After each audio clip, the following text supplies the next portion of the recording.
क्या आप जानते हैं कि एक छोटी सी एडमिनिस्ट्रेटिव चूक एक कंपनी पर उसके ओरिजिनल ड्यूज से भी ज्यादा भारी पड़ सकती है। ये एक ऐसी फाइनेंशियल सुरक्षा की कहानी है जो अनजाने में एक बड़ा बोझ भी बन सकती है। हम बात कर रहे हैं एम्प्लॉय स्टेट इंश्योरेंस स्कीम यानी ईएसआई की। ये सिर्फ एक कंप्लायंस बॉक्स टिक करना नहीं है। ये 1948 में देखा गया एक सपना है, एक मजबूत सोशल सिक्योरिटी सिस्टम जो आज भी लाखों कर्मचारियों और उनके परिवारों को मेडिकल और फाइनेंशियल संकट से बचाता है। ये स्कीम उन सभी एस्टैब्लिशमेंट्स पर लागू होती है जहां 10 या उससे ज्यादा कर्मचारी हैं, और ये उन एम्प्लॉयज को कवर करती है जिनकी ग्रॉस मंथली वेजेस 21,000 रुपए तक है। पर्सन्स विद डिसेबिलिटीज के लिए ये सीमा 25,000 रुपए है। इसका फाइनेंशियल इंजन चलता है एक शेयर्ड कॉन्ट्रीब्यूशन से, टोटल 4%, जिसमें से एम्प्लॉयर का हिस्सा 3.25% होता है और एम्प्लॉय की सैलरी से सिर्फ 0.75% कॉन्ट्रीब्यूट किया जाता है। और बदले में क्या मिलता है? एक विश्वास, मेडिकल बेनिफिट जो इंश्योर्ड पर्सन और उनकी फैमिली को पहले दिन से मेडिकल केयर देता है। सिकनेस बेनिफिट जो जरूरत पड़ने पर आपकी एवरेज डेली वेजेस का 70% तक देता है।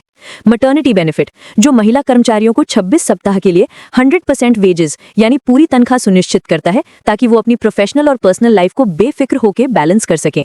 और सबसे जरूरी डिसेबलमेंट या डिपेंडेंस बेनिफिट, ये एम्प्लॉयमेंट इंजरी के केस में 90% वेजेस तक का सपोर्ट देता है ताकि जिंदगी ना रुके। लेकिन ये सभी बेनिफिट्स, ये विश्वास एक मजबूत जिम्मेदारी पर टिका है। इस सिस्टम को चलाने के लिए अनुशासन जरूरी है। हर एम्प्लॉयर की ये जिम्मेदारी है कि ये टोटल 4% कॉन्ट्रीब्यूशन हर महीने की 15 तारीख तक ईएसआईसी को जमा कराएं। ये डेडलाइन नॉन नेगोशिएबल है, क्योंकि अगर ये 15 तारीख मिस होती है तो सिर्फ कॉन्ट्रीब्यूशन ही नहीं बल्कि 12% पर एनम का सिंपल इंटरेस्ट भी लागू होता है। और बात यहीं खत्म नहीं होती। डिले के ड्यूरेशन के हिसाब से ईएसआईसी 5% से लेकर 25% तक डैमेजेस भी रिकवर कर सकती है। ये एक ऐसी फाइनेंशियल ट्रैप है जहां पेनल्टीज और इंटरेस्ट मिलकर ओरिजिनल कंट्रीब्यूशन अमाउंट से भी ज्यादा बढ़ सकते हैं। ये एक ऐसी स्थिति है जो बिजनेस के लिए घातक हो सकती है। इसी कॉम्प्लेक्स लैंडस्केप को देखते हुए 2025 एक नई रोशनी लाया है। स्प्री 2025 एक स्कीम जो नए रजिस्ट्रेशंस को इनकरेज करती है बिना पिछली ड्यूज के डर से।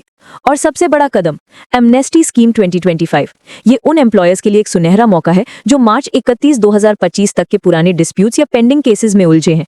ये स्कीम प्रिंसिपल अमाउंट और इंटरेस्ट पे करने पर डैमेजेस को वेव ऑफ करने का एक रास्ता देती है, एक क्लीन स्लेट का मौका। ईएसआई सिर्फ एक एक्ट नहीं, एक माइंडसेट है। ये कर्मचारी के लिए सबसे बड़ा फाइनेंशियल बैकअप है और एम्प्लॉयर के लिए अपनी वर्कफोर्स के प्रति कमिटमेंट दिखाने का सबसे बड़ा सबूत। इसकी कंप्लायंस एक खर्च नहीं, एक निवेश है। एक देश की तरक्की उसके वर्कफोर्स के विश्वास पर टिकी होती है और ईएसआई उसी विश्वास को बनाए रखने का एक जरिया है। एक ऐसी सुरक्षा जो हर मेहनतकश हाथ को ये भरोसा देती है कि वो अकेले नहीं है।